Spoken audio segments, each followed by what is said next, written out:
পাগলা বাবার দিবানা মানে আমরাও তো পাগল নাকি? কত মানুষ কত কিছুর পাগল, কেউ রূপের পাগল, কেউ গুণের পাগল, কেউ নামের পাগল, কেউ ধামের পাগল। তো আমরা সবাই একসঙ্গে পাগল। তাহলে এসে সবাই মিলে একটু এনজয় করি।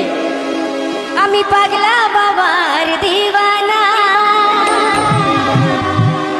কি সুন্দর বানাইছে আস্তানা বাবা।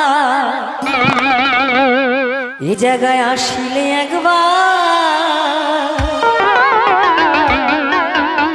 সবার মিটবে মনের বাসনা।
পাহাড়ে ছিলে